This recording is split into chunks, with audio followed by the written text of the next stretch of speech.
प्रिय दर्शकों, ओम नमः शिवाय। आइए विवाह के समय ध्यान रखने वाले आवश्यक बिंदुओं पे चर्चा करते हैं। ये दूसरी वीडियो। पहली वीडियो में हमने बताया था कि सफल विवाह के लिए क्या क्या हमें देखना चाहिए। उसमें हमने चर्चा की थी गुण मिलान की। उसी में गुण मिलान में जो भी आता है, ग्रामैत्री है, भकूट आदि जो कुछ भी है, 36 गुण उनसे सबको मिला के होते हैं।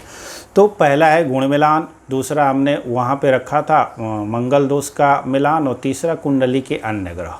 तो प्राचीन का मतलब 20-30 साल पहलों तक लोग देखते थे, बहुत कुछ व्यावहारिक पहलुओं को जो देख लेते थे उसमें कुंडली के मिलान न करते हुए भी कुंडली के अन्य ग्रहों का समावेश हो ही जाता था। आज उसको ध्यान में मुझे लग रहा है बहुत कम ही दिया जा रहा है, तो देना चाहिए। वो क्या क्या है, तो उसी पे आज हम फोकस करने वाले हैं।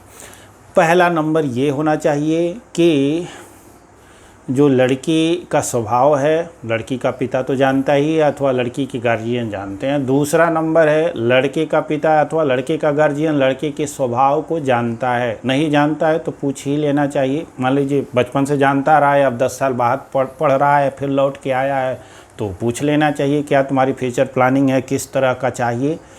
और आप कहें कि नहीं ये तो संस्कार के खिलाफ़ है, बहुत कुछ हो जाएगा, तो नहीं, ये गलत है। ठीक है, बच्चा आपसे नहीं बात करता है तो माँ से तो बात करता होगा, माँ से वो बताएगा, माँ से पूछ लीजिए। और लड़की है, लड़की ठीक है पिता से नहीं बात कर सकती है तो माँ से तो बात करेगी, तो माँ उससे पूछ लेगी, माँ से आप जान लीजिए। और इस प्रकार से शादी खोजने जो जा रहा है तो उसे यह पता होना चाहिए कि उसे कैसा वर चाहिए अपनी पुत्री के लिए अथवा अपनी लड़की के लिए। और लड़के वाले को भी ये चाहिए कि हमारे यहाँ जो जो रिश्ता आ रहा है उसमें से हमारे लड़के के जो ये क्राइटेरिया है रुचिगत, उसमें कौन फिट बैठ रहा है। अब ये फ़ोटो मिलान और बायोडाटा का जो मिलान हो रहा है, इसमें आप जो मिलान कर रहे हैं तो फिर कहीं गुण मिलान आड़े आ जाएगा, कहीं नाड़ी दोष आड़े आ जाएगा, कहीं फिर सब कुछ बन गया तो रुपया आड़े आ जाएगा, दहेज। अब इतने सारे जब आप मिलान करते हैं तो आप सब कुछ तो कर लेते हैं, क्योंकि बैठाया दिमाग में है कि गुण मिलान से समझौता करेंगे नहीं और इधर दहेज से समझौता कैसे करें। तो अब समझौता कहाँ कर लेते हैं, तो रुचियों में और स्वभावगत में समझौता कर लेते हैं, और यही सबसे बड़ी भूल होती है और फिर जीवन भर पछताना पड़ता है। तो इन्हीं पहला नंबर पे जो है रुचि और स्वभाव का ये जो है ध्यान अनिवार्य रूप से रखा जाना चाहिए।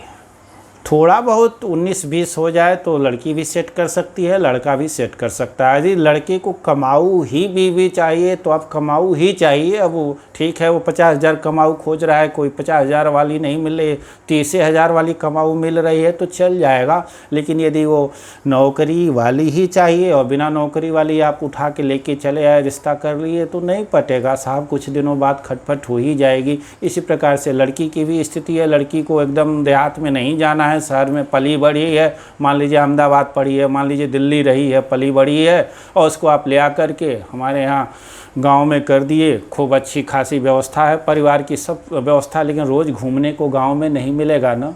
तो जब रोज़ घूमने को नहीं मिलेगा तो फिर ये भी कुंड रहेगी, फिर ये भी रिश्ता बहुत सुखमय जाने वाला नहीं है। ये फ्रस्ट्रेशन बार बार दूसरे कामों में निकल के आएगा और ये ढूंढ पाना भी संभव नहीं होगा। गुण मिलान आप ढूंढते रह जाइएगा कि सब तो मिलान करके किए थे, सब सुख सुविधा तो दे ही रहे हैं, फिर गड़बड़ क्यों है। वो खींच है जी, वो निकलती रहेगी।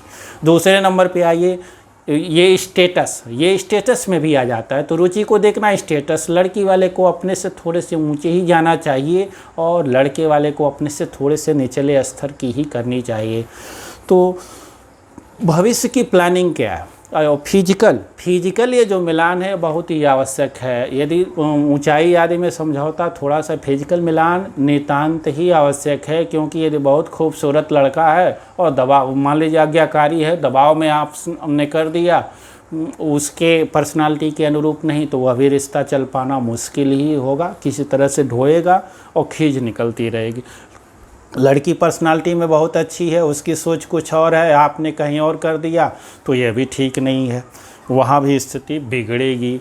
तो यहाँ पे पारिवारिक बैकग्राउंड देखा जाता है। तो पारिवारिक बैकग्राउंड में आप जो है यानी दोनों गार्जियन अपने बैकग्राउंड में थोड़ा सा समझौता कर लें बेहतर है, लेकिन ये जो रिश्ता चलने वाला है इनकी रुचि और इनके स्वभाव और इनकी पर्सनालिटी में बहुत गैपिंग नहीं होना चाहिए, बहुत थोड़ा सा अंतर होना चाहिए। थोड़ा सा लोग एडजस्ट कर लेंगे और जीवन आगे सुचारू रूप से चल पाएगा और आगे सुखमय जीवन रह पाएगा।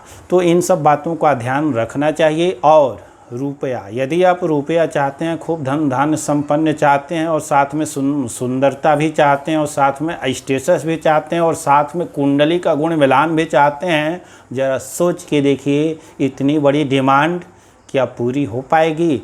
और नहीं हो पाएगी तो आप 30 साल 35 साल तक ढूंढते हैं, फिर कहीं न कहीं अंततः जाके समझौता करते हैं तो रुपयों से करते नहीं हैं, स्टेटस से करते नहीं हैं, तो कहाँ कर लेते हैं? या तो पर्सनालिटी में और रुचि और स्वभाव में समझौता कर लेते हैं, तो फिर मामला बिगड़ जाएगा। जो ये समझौता नहीं करते हैं, गुण मिलान को देख करके इनके इन तत्वों को समझौता करते हैं, उनकी शादी सफल होगी और बहुत सफल होगी। और यदि इन व्यवहारिक पहलुओं को ज़्यादा ध्यान दिया तो गुण मिलान थोड़ा कम भी रहेगा, ग्रह मैत्री थोड़ी नहीं भी मिली तो ये जो मिलान हो जाएगा ये कुंडली के लगनानुसार, एक तरह से समझिए लगनानुसार ही व्यक्तित्व, पर्सनालिटी, पेशा, व्यवसाय ये सब बनता है। तो लगभग इनडायरेक्टली ये मिलान हो गया और ये शादी सफल हो पाएगी। और यदि 36 गुण से मिलान कर लिया, 28 से मिलान कर लिया, मंगल को नहीं देखा, अन्य पापक ग्रहों की मांगलिक भावों में स्थिति को नहीं देखा और व्यवहारिक पहलुओं को नहीं देखा,